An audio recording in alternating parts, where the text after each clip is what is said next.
probably be my last video today because I got some stuff to do. But it actually is a great way to start my day to get stuff off my chest, and I encourage you guys to do it too. And again, talk to me. So this summer I lived in a tent, and you know, I've had a lot of other stuff, but I haven't talked about my tenting experience much.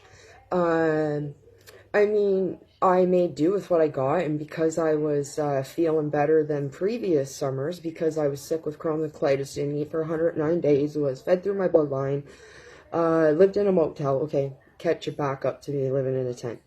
So I lived in a tent this summer and made do with what I got, and you know, my spirits were good because I thought I was going back to work in September. I'm not, and that's another big rigmarole, and then dealing with Service Canada has been no better. So anyways, while I was living in my tent, and I took my tent city to the woods, so you know what, there's a lot of people living in tents. It's ones in town that are on drugs. It's because they can get their drugs easier. But you probably don't know there's a lot of people living in tents outside of town that are on hard times, and they're not on drugs. They're probably not even getting any assistance, such as myself. But anyways, when I was in my tent, what made me get through every day was Roseanne Barr. I got her series back a few years ago. And it was such a deal, like, for the 10 seasons. Boy, I'm laughing, and like, literally laughing. So thank you, Roseanne Barr, for making me laugh in my tent every night, and reminding me, which I already knew, but you know, I just feel so much sadness for Roseanne, because she is probably one of the best comedic geniuses of all time. She was thrown under the bus, and back when I was a teenager and a young kid, her show made me feel normal, that it was okay to be gay. And look at her neighbors were black, and she talked about women's rights, and that's what I'm doing right now.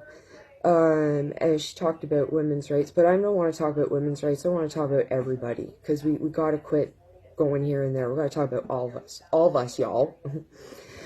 And Roseanne, pretty well all her characters were gay or, you know, trans. And when the Connors, or I'm not even going to say the Connors, because I haven't even watched the Connors, because the whole cast, I think, let the whole fan club down. I really can't even, I can't believe it. I could maybe see it from Sarah Gilbert, but not, you know, Jackie and Dan. Come on. But anyways, you know, she paved the way, and she made me come out as a teenager. And thank you, Roseanne, because you probably saved my life and toughened me up for this real world. And she's back with a podcast, and I'd listen to her, because I think we should remember Roseanne while she's still around, and not be like, oh, when she's gone, because that's what they'll do. And you know, hashtag Roseanne Barr. Check out her podcast. And boy, and she's Jewish too. She's Jewish. Like, it just blows my mind, you know. Anyways, if you're a Roseanne lover, I'd be checking Roseanne's podcast out and liking her stuff, and hashtag Roseanne Barr. Love you, Roseanne. I hope you hear me, and I hope we talk sometime, because I'd love to meet you. I'd love to shake your hand and kiss your feet, man. All right, Canada, be you, stay true, get to talking, true, north, strong, and free, baby.